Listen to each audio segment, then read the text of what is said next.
real round of applause and appreciation for the speakers that have come before me.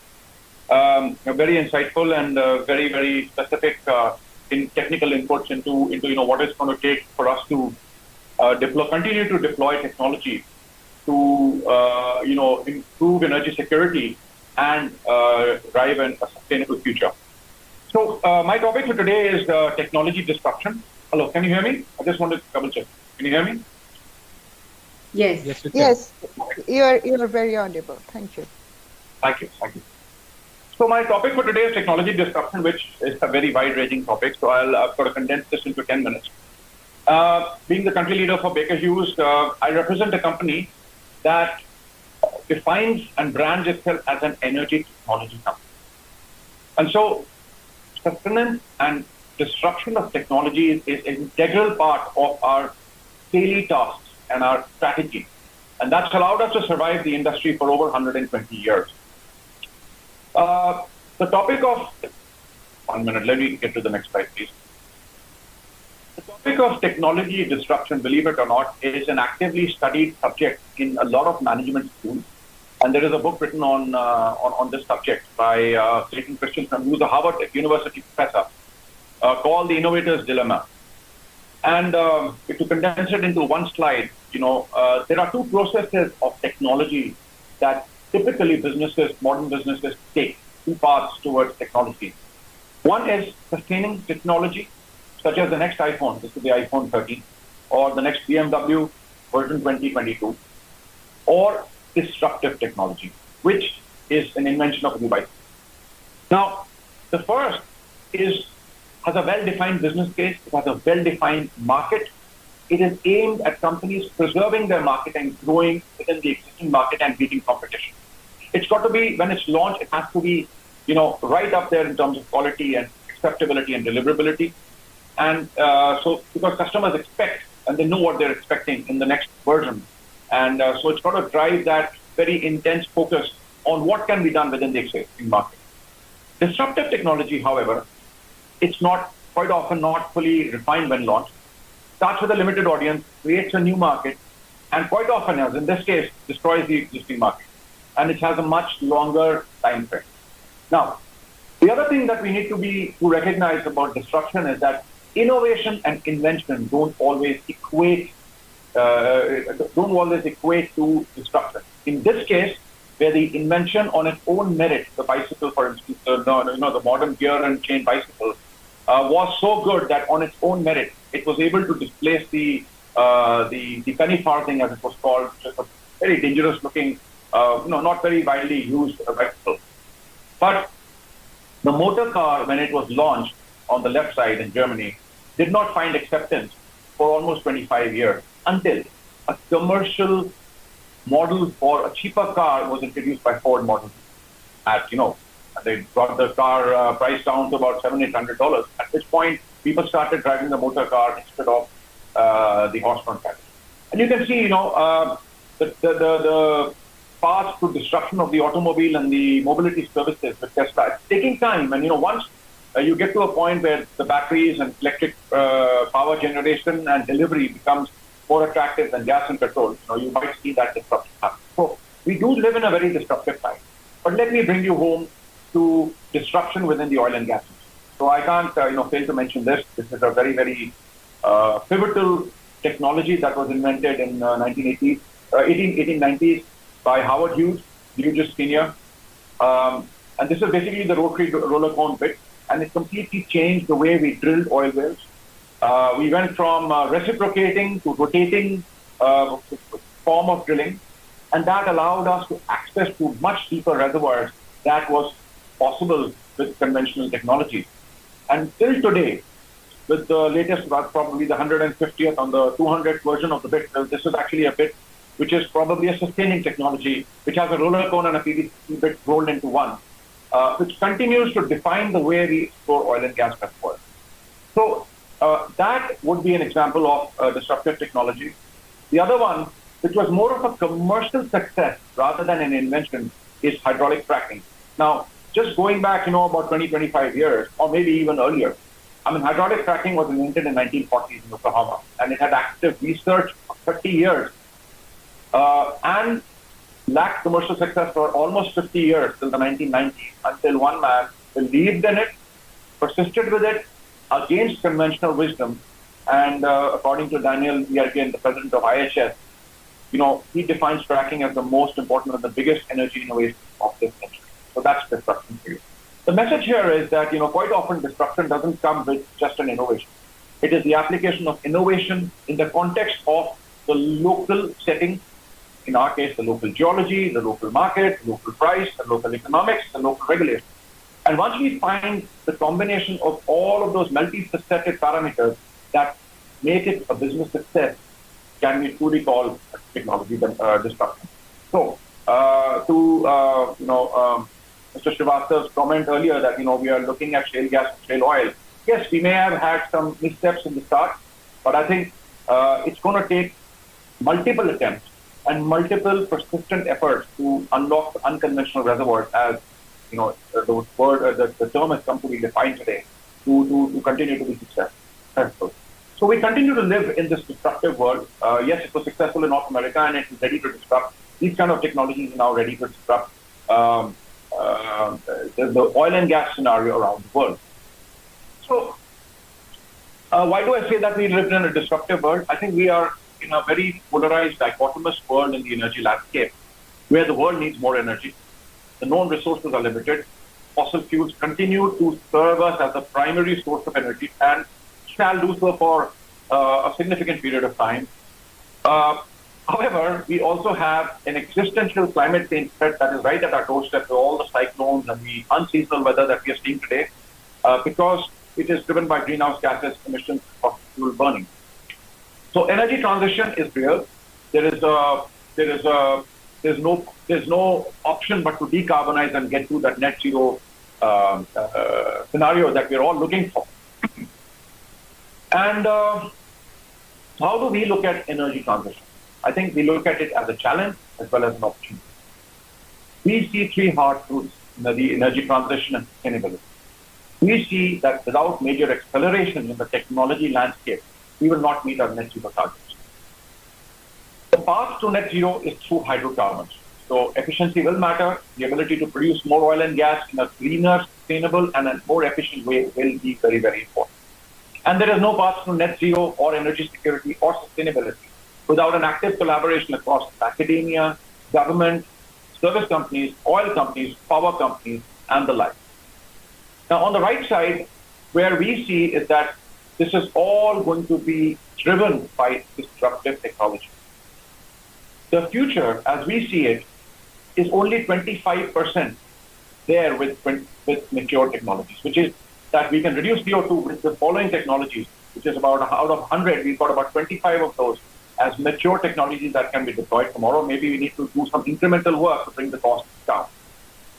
40% of the technologies that we feel are going to define the sustainability and energy security going forward are the early stage technologies which have prototypes of a couple of pilot programs going here and there. But there's another 40% of the technologies that are still in the lab. I mean, I don't want to go into the list because of the paucity of time, but there are a lot of technologies in the lab: hydrogen, carbon dioxide, and geothermal, in oil and gas, in gas hydrates, which are still out there, waiting to be prototyped and tested.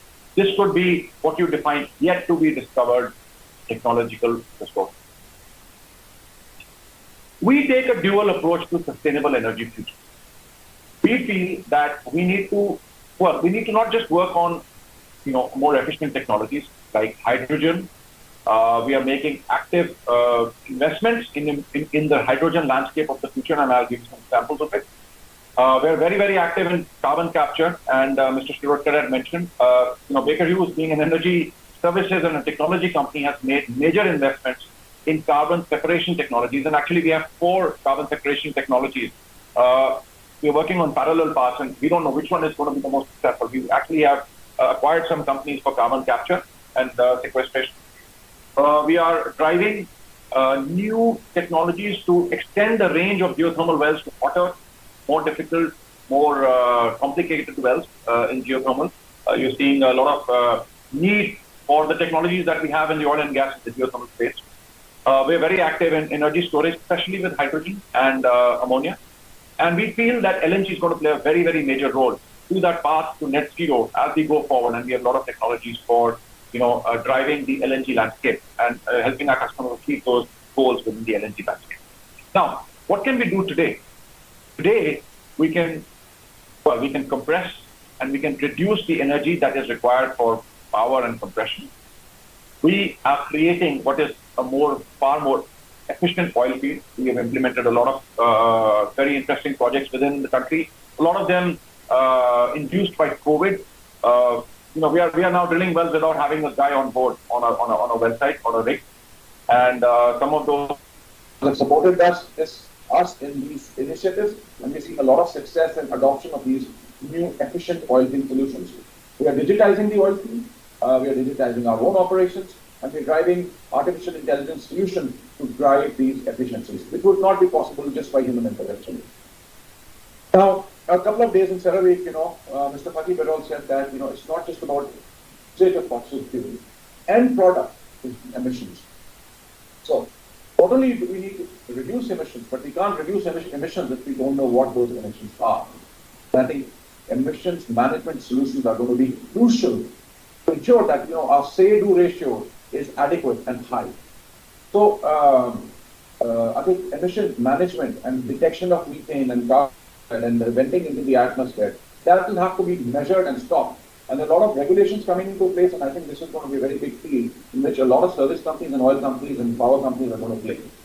And of course, you have the intelligent asset management and optimization, which will drive efficiencies across the value chain, across the entire network. I will illustrate this with a few examples. Now, we are talking about hydrogen as a fuel. The pipelines for hydrogen as a fuel don't exist. We still are in a very, very early stages. But what we have done is that we have developed a gas turbine which can work on methane and it can work on hydrogen. So the way we are thinking is that when the hydrogen comes, we will just switch from methane to hydrogen, right? So we are looking at that energy transition, and we are looking at how this market is going to change, and we are changing with the market to make sure that our customers get the best value from our products going forward. So we have a gas turbine which is already being tested in Italy, which can do 1% hydrogen to 99% hydrogen in a mixture of hydrogen and methane. Geothermal, we are making a lot of investments in geothermal. We have a dedicated section for geothermal, and we are working with our customers in a lot of places. One of the recent successes we've had is in Turkey, where we are providing end-to-end well construction services for our customers, and we feel that this is taking off in a big way. With the energy prices going up, geothermal is catching up, and there are some new conduction technologies that are coming into geothermal, which will require more and more complicated well construction, deviated wells, number of fishbone type structures within the wells, which is going to create a very good market for oil and gas professionals and drilling engineers.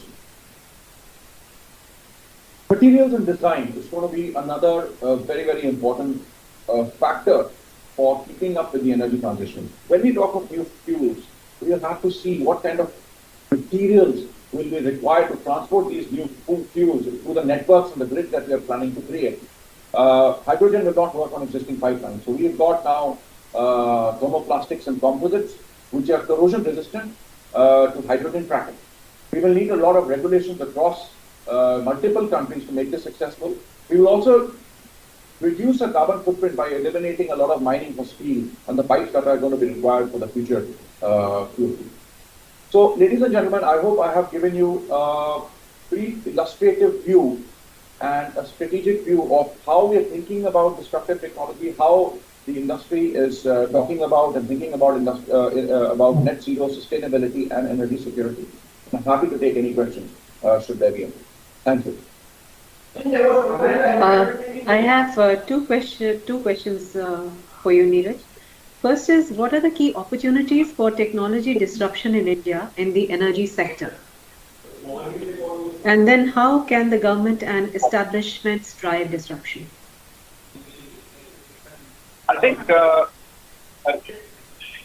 energy disruption is a very wide range. So, I think all of the things that I have mentioned are active initiatives by the government. We just need to make them commercial. So, LNG, transportation of LNG and accessibility and adoption of LNG across the country, replacement of coal, access to unconventional reservoirs, access to gas hydrates. I mean, there has been an active project for gas hydrate evaluation for the past 20, 25 years. Now, there's a lot of research going on in Japan and US on how we could actually extract those gas hydrates. It would be a huge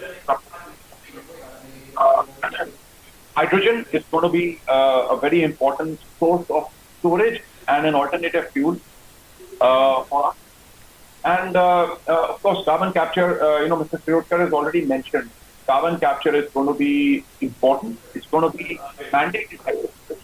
But I think across all of this, there is also an international mandate to reduce the carbon footprint, and maybe there will be international credits for carbon capture, which is going to be considered here. So maybe that's some of the green technologies that we're talking about. Secondly, I think on the second question, I think, look, I think I am of the view that the most, it's like a sleeping giant, the way I call it. These are sleeping giants. I think our public sector enterprise, our customers, such as ONGC, IOCL, BPCL, HPCL, these are the mammoths. These companies have the width, the breadth, and the technological know-how to make these things happen. Because we have a few companies that I think we have to engage with the public sector companies more and give them the independence and the mandate to experiment, fail, try again, experiment, fail until they can make it, because they have the bandwidth and the capital to do it. This is the way I think about it in terms of energy transition, sustainability, and this one. Thank you. There's one question. Is carbon capture, use and storage too expensive as on date? This is from Mr. Anup Kumar Gupta from ONGC. It is expensive. I mean, we are still talking about $30 to $40 per ton of carbon dioxide separation, right? Also, although Mr. Shirodkar has mentioned that there are various on the map of India, they look pretty close. But if you actually go down to the map itself, right? I mean, you're talking about a 100-kilometer pipeline, right? So we cannot scale up carbon capture to the level that is required for it to be economic. It will continue to be expensive. But there is a lot of investment going to separation technology. I mean, we have 4 parallel technologies. We can bring down the cost, say, $15 per ton or $20 a ton. I think we could be looking at a game changer. And I think this is what I talk about disruption. Disruption quite often doesn't happen with the invention. It happens when the price point of that invention becomes affordable.